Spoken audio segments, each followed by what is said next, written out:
and this is going to rub some people the wrong way. Oh, the privilege of some of these guys. The privilege of punting a putter and bending it. The privilege of it. Adam Hadwin, bam, breaking the sprinkler. Hold on, Doug. Before that, which one was worse? Adam Hadwin breaking a sprinkler or Woody Austin breaking the sprinkler head by the putting green? Will Lowery, Dougie Fresco in here, Beyond the Fairway, Season 5, for the record. Will, had people hit me up talking about, hey, congratulations on the podcast. And I'm like, what the hell did we do? We're back. This is not this is Season 5. But I will say, I do appreciate all the new listeners, new eyeballs on the podcast. Hey, last time we spoke, it was about the Creator Classic. Mm-hmm. We have to talk about Creator Classic. And that was pre-Creator. Now we're post-Creator. Doug, I think this broadcast space might not be as so spiffy as it needs to be, as we should think. We're not getting the most original and organic form. But first of all, I got a bag out of that Creator Classic, so let's not just disrespect it. Oh, you did? Yeah. You may as well pay for that. So, I like the Creator Classic. Hopefully they'll let me and Shane Eggs and Bacon back to do some more. But I feel you. And here's the thing that, as we did the broadcast, went through it all, prepped, saw it, lived it. One thing that I really feel strong about is the PGA Tour. They have to understand that it's not a compliment to bring the creators into your space. It's not a compliment to them. You need them more than they need you, in my opinion, because you've invested this time and space. You need to go where they are. Well, that's the thing. It's like... You need to go where they are. I got deep into the comments. That's how you got to make sure. I wanted to see who was talking shit. I actually didn't catch a lot of flack. I called some who the hell is Doug Smith. Me, motherfucker. That's who I am, goddamn. Sorry. But no, it's one of those things, Will, where you bring the creators into a PGA Tour style broadcast and you're showing the top players over and over. But that's not why these people are famous. This is not why they rack up millions and millions of views. They rack up the views because they have personalities. They're engaging. People enjoy the conversation, the camaraderie that they can pour into their audience. And the PGA Tour fell short of that, man. And that's just the God honest truth. As a broadcaster on that show, we got to do way more to bring those personalities out. And having the walkers, like Paige did a great job, Kay Adams did a great job, Dan Rappaport, he talks a lot, but I love that guy. But at the same time, it doesn't need to be a mic in your face type of, you know what I mean? Like, maybe it's just me, but mic them up. Like, figure out a way to use new technology. I mean, it kind of makes you ask the question, who is the audience, right? I mean, is the audience golf fans or is the audience creator fans? That's a great question, bro. So, great question. So it's wonder. It makes you wonder, like, if we're catering to the traditional golf fans, a tour style broadcast, does that make sense? Right? I agree. That's where I think is a little bit dropping ball, because how people are consuming the creator golf world. This tour style broadcast can kill the creator vibe. I agree with that. But the thing is, it's like there's pros and cons to it, right? Like the PGA Tour, Golf Channel, the people bringing it out there, where I felt they fell short was they didn't take the time to understand the ecosystem of creator golf. Like, you got to understand the ecosystem. To your original statement, it's like who's your customer, and that's where I think they got lost. The customer are the people that you want to bring into the PGA Tour, and doing it in that style of format, it didn't match. It really didn't match. But what I also think that this could also be a case study too, Doug, to where does the corporate polishing ruin this new golf's wave? It kind of makes you think, because at one point the Creator Classic, I mean, it still is, and I think at one point the Creator Classic is cool, is hip, is something that people are taking in, consuming. It's a new form of golf. I mean, hell, 53 million people average daily are consuming golf material, social media golf material. So it makes me wonder, like, I mean, I guess going back, is there a way that we can figure out how to marry the two? Because I think if we get to this corporate way, this creative golf way is going to be gone. But here's the thing. Quickly. It's like, for example, you have TGL. You got the little earpiece and the little mics that they wear, and they're going back and forth with the booth. Like, you got Matt Berry up there able to check in with Tiger and the different teams. It's like, why the hell is that technology not copy and pasted and brought over into this creator space for live broadcast. Yeah. Or how about this, Will? Let's go off the freaking cuff here. Why have it be live? Like, what? None of these players do live shit anyway. Like, what's the perk of having a Creator Classic live? Why don't we just put together a highlight show? But no, I don't disagree not being live, because I think live will provide, hopefully, an insight to the traditional golfer and what's out there. Now, I do think when some of these golfers shooting 61, or on a par 3, and going, what's my man from Barstool, Trent? I think that right there is where the traditional golfer, like, man, I don't want to see this bullshit. Like, I don't want to see it. So that it has to be a meeting of minds there. So, I mean, the balance between entertainment and competition. But what's wrong with having the? Okay, so let's stop for a second. Just hang with me. Okay. Let's take Grant Horvat, for example. He's been playing with Phil Mickelson. He had the match with Justin Thomas just come out. That's shot, cut, edited, posted. It's gonna get 1 million views. So why wouldn't the PGA Tour take all the cameras, all the angles, all the audio, do the Creator Classic, cut it, edit it, post it, and make it highlight? Because look, as I'm getting into this space and I was prepping for the event, I want to see Trent make doubles and triples, actually. But don't forget, Trent Ryan 2 years ago couldn't break an egg. And now he's out playing on national television in front of literally the world as a 16, 18 handicap. I thought he did a phenomenal job. But then again, if you don't have it on any type of major broadcast, then it's going back to what golf does already. Golf people talking to golf people, right? It has to be just a meeting of minds where both worlds are having out-of-box thinking, but not alienate tradition. How can we do that? And I think that's where we have to come together. So I disagree with you on just staying in the YouTube space, especially when it comes to the Creator Classic. But what I'm saying is, again, how can we bring the new world, or the traditional world into this new golf space? And that's where the traditional golf world has to come where we are, or it has to come where the creators are. That's the only way this thing's going to work. Well, the PGA Tour is going to have to figure some stuff out when it comes to the Creator Classic and how to, make the best product. But when we're talking about the PGA Tour and the best product and the best players, them boys got their ass kicked this week or last week and at the Valspar. There's nothing I love more than the best players in the world being frustrated as hell. And you go down the list last week. Now, I think everybody in the field threw a club or aggressively tossed it at Copperhead at Valspar for the Valspar Championship. But I'll say this, and this is going to rub some people the wrong way. Oh, the privilege of some of these guys. The privilege of punting a putter and bending it. The privilege of it. Adam Hadwin, bam, breaking the sprinkler. Hold on, Doug. Before that, which one was worse? Adam Hadwin breaking a sprinkler, or Woody Austin breaking the sprinkler head by the putting green? I'm gonna still give it to Hadwin because he did it. They both did it in anger, but I'm gonna still give it to Hadwin because I don't necessarily remember that.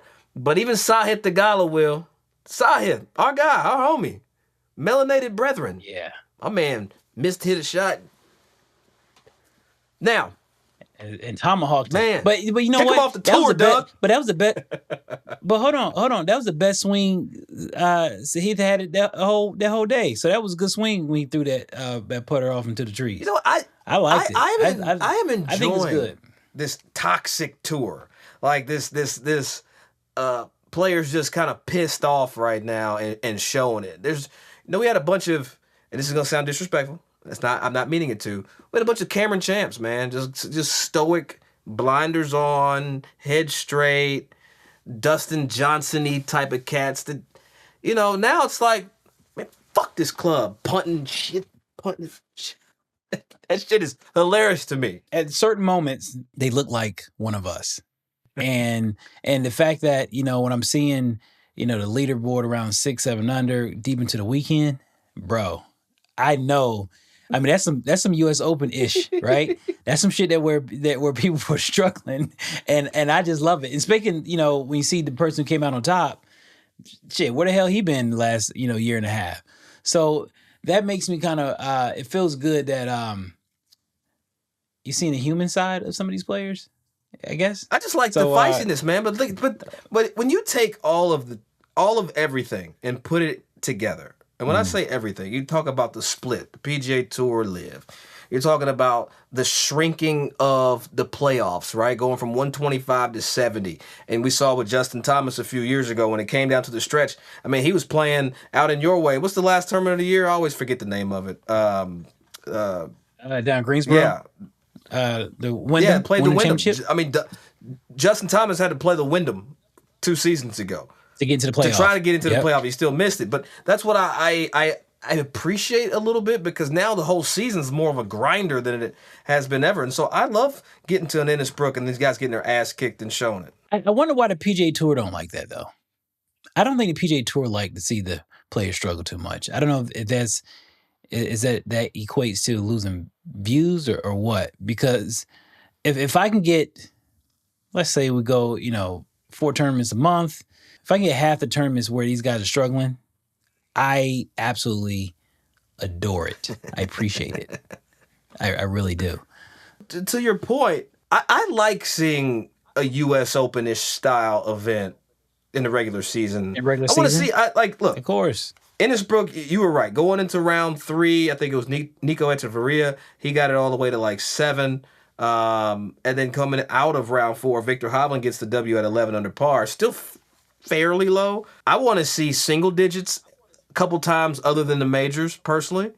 But what do you think the tour, to your point, what does the tour want to see? I think what we have to see, I don't know if we want to see, because I think they always want to see, highlights. That's what we always used to seeing, especially when we turn on television. I'm at a point now where I think personally to gain more viewers, we got to show the human side of these players, because we're not getting the human side of these players in media. With Collin Morikawa ignoring every media interview. Ooh, hey, now you're getting spicy now. Go back. So it's almost about to be the audience versus players. So you're not gonna give me my interview, what I want to know from you, from your win at one of the most prestigious events on the PGA Tour, or that you nearly missed, which out of frustration we understand. But I mean, shit. I hope you struggle. Shit, if you no interview, no seeing your ball in the rough. Shit. I mean, it has to be something to give or take. And I'm glad I see these guys struggle. But I think it's the failed golfer in us. The failed pro in us. So basically, what you're saying, we're hating, basically, right? No, I just enjoy seeing these boys struggle. Like the I failed guy. Well, I'm hating. It's like, you know what? Go ahead. Yes, go break that sprinkler after chunking it. Go ahead, throw that shit. Let's do it, because I did some shit the other week just because I felt like it. But no, you raised an interesting point, Will. You raised an interesting point. Are players no longer allowed to have emotion?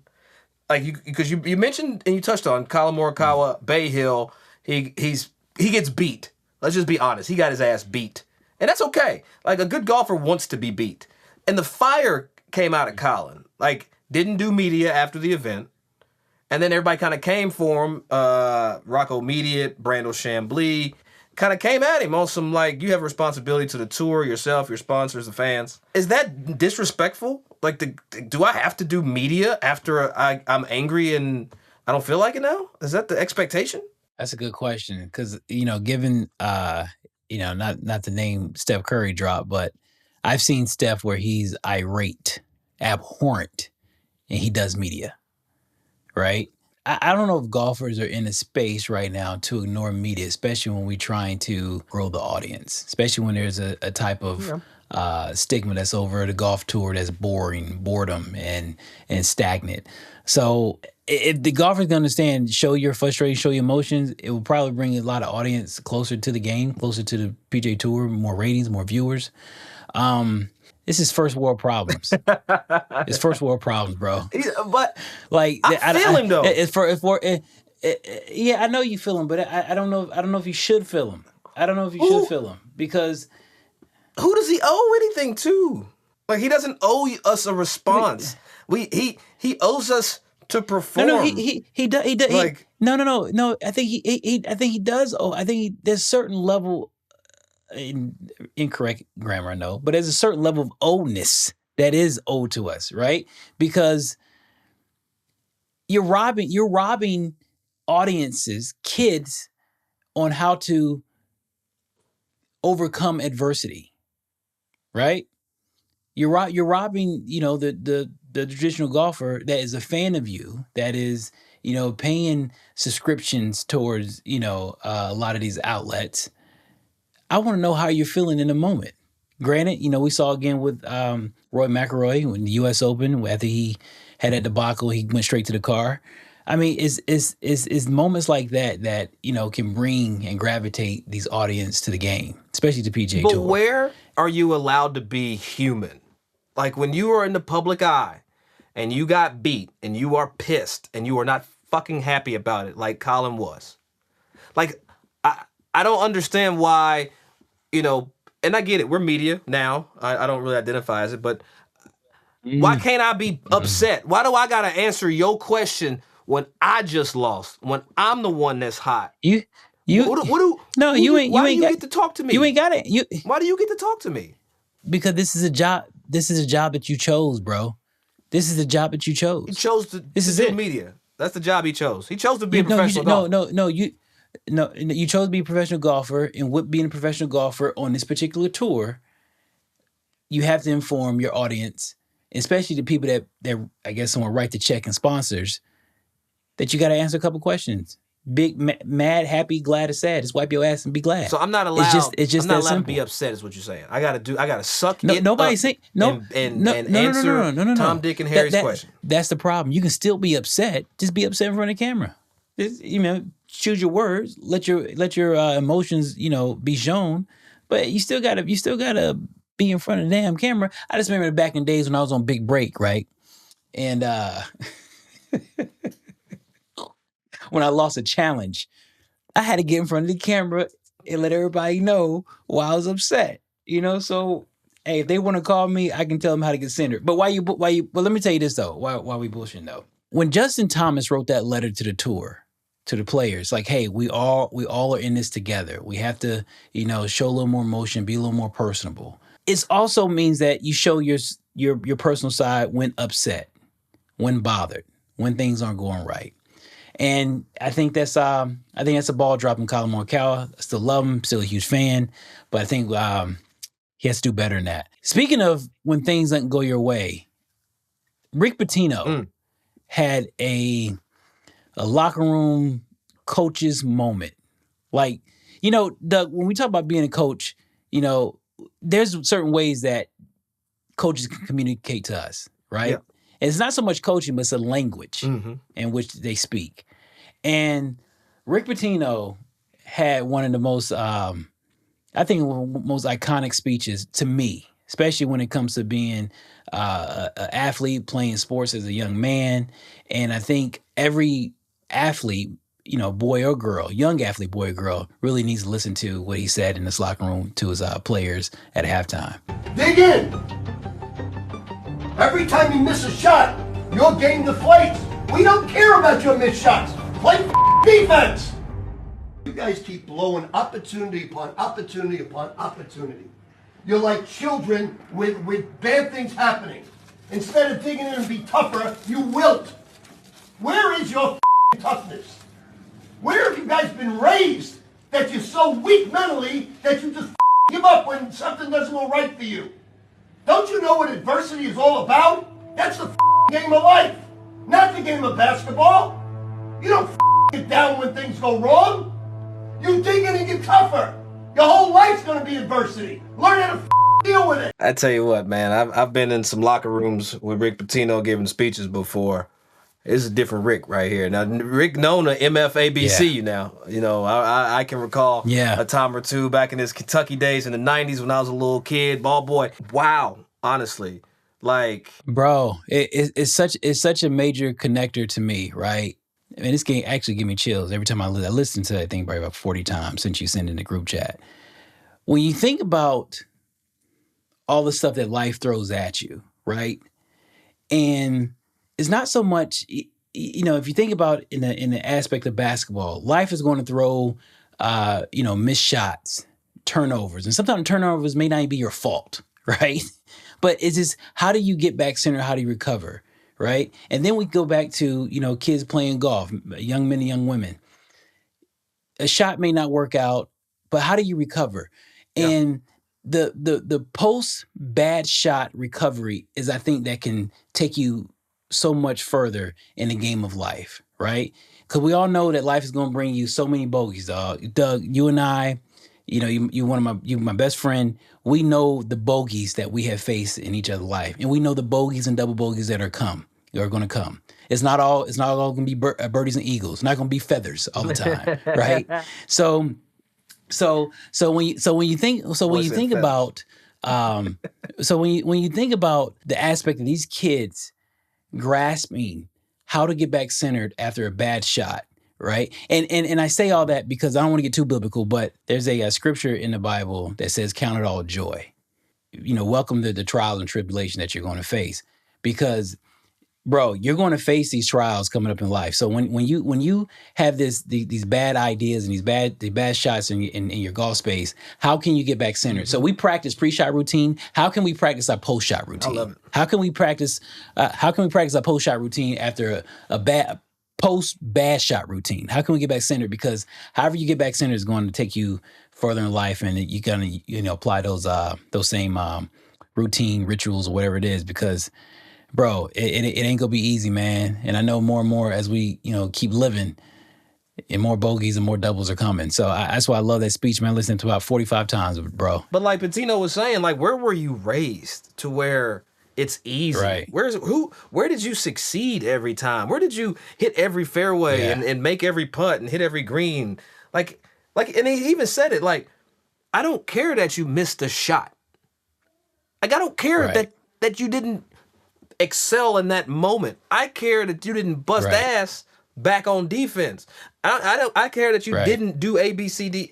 Man, I tell you what, bro, that hit me so hard, because honestly, I don't think you can talk to people like that. These kids are so idealistic, man. They got the social media and all these high expectations on them and shit, man. It's just like, to hear some real talk it just matters, man. Like, it just freaking matters. Yeah.